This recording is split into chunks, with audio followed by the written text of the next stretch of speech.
हनुमान। दोस्तों, अगली पंक्ति है, दुर्गम काज जगत के जेते, सुगम अनुग्रह तुम्हरे तेते।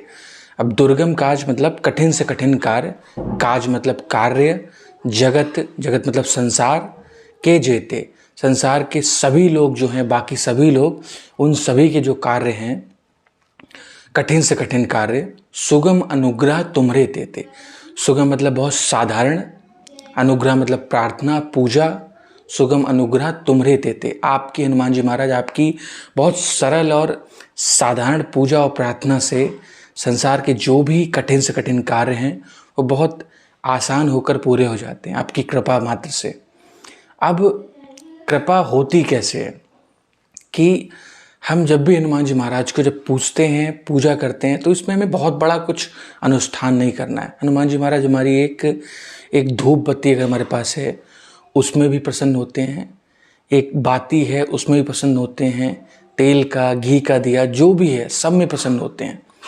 बस अगर वो सब नहीं भी है तो आप आंख बंद कर लें, जो अंधेरे में आपको दिखते हैं वो हनुमान जी महाराज ही हैं। वो आपकी प्रार्थना को सुनेंगे तब जब आपके अंदर भाव, हृदयपूर्वक भाव होगा। मतलब ऐसा होगा कि आप और आपकी जो प्रार्थना है और आप हनुमान जी महाराज के जो बीच में जो फ़र्क है वो फ़र्क ना हो। ऐसा भाव हो कि हनुमान जी महाराज के लिए हम पूरे भाव से, हृदय भाव से हम उनके लिए प्रार्थना कर रहे हैं। अपनी कठिनाइयाँ जो आई हैं, जो दुखों का सागर आया, वो हम लोग तत्क्षण निकल जाते हैं हनुमान जी महाराज की कृपा मात्र से। पर वो होता कब है? सिर्फ भावपूर्ण, बहुत साधारण पूजा में हनुमान जी महाराज के कठिन से कठिन कार्य इस जगत के सभी लोगों के पूरे हो जाते हैं। आप उदाहरण ले सकते हैं विभीषण जी का।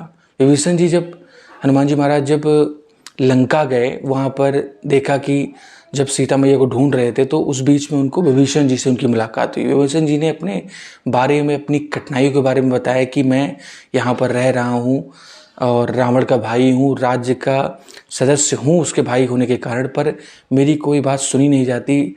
जो रावण बुरी नीतियों के द्वारा जो कार्य कर रहा है, जो राम के विरुद्ध चल रहा है, मैं उन सबको रोकता हूँ पर मेरी यहाँ कोई नहीं सुनी जाती, मुझे दरकिनार कर दिया जाता है।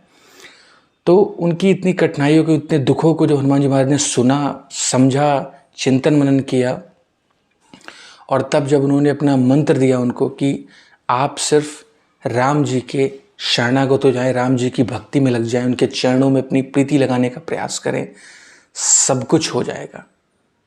तो हनुमान जी महाराज जब रावण, जिन्होंने राम जी की पत्नी हमारी सीता माता का हरण किया, अपहरण किया, उनका तक, उनके छोटे भाई तक का उनकी नीयत अच्छी थी, भाव अच्छा था, प्रभु के लिए उनकी भक्ति थी, उनको जब सब कुछ दे दिया, लंका का राजा बना दिया, तो हम तो अगर थोड़ा भी अपने अंदर भाव उत्पन्न कर पाएँ, प्रयास कर पाएँ, पूरे धर्म से चल पाएँ, मतलब परोपकार, धर्म मतलब उदारता और परोपकार की भावना हो हमारे अंदर, किसी का बुरा ना करना चाहें, और हमारे मन में अगर कोई बुरा विचार उठता भी है या अच्छा विचार, आप ये मत समझिएगा कि मन के विचार या कोई भी हमारे भीतर जो हो रहा है वो पता नहीं चलता है। हनुमान जी महाराज को सब पता चलता है, क्योंकि वो हैं अंदर ही, हमारे भीतर ही होते हैं।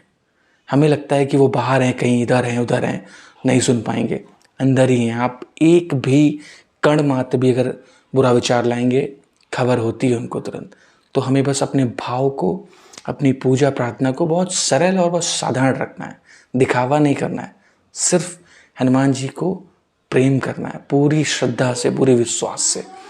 आपका काम अगर ना हो जाए तो आप खुद देखिएगा, जब आप साधारण सी प्रार्थना, पूजा और भाव से जब उनको याद करेंगे, सिर्फ नाम लेंगे, आपकी कठिनाइयाँ, जो कठिनाइयों को सागर है, वो आप इस तरह पार कर जाएंगे कि आपको पता भी नहीं चलेगा कि आप, कोई सागर था पीछे कठिनाइयों का, दुखों का, जो ऐसे में निकल गए। फिर आप जब विभीषण को लंका का राजा बना दिया, तो आप हमें क्या बना सकते हैं ये वो ही जाने। तो इसलिए आप हनुमान जी महाराज को सरल भाव से पूजना, उनकी प्रार्थना करें, उनको ध्यान में करें, उनको ध्यान लगाएं उनमें, और राम जी के चरणों में अपनी भक्ति लग पाए, उनसे दुआ करें, उनसे प्रार्थना करें। तो यही दोस्तों इन पंक्तियों का अर्थ था जो मैंने आपको बताने का प्रयास किया।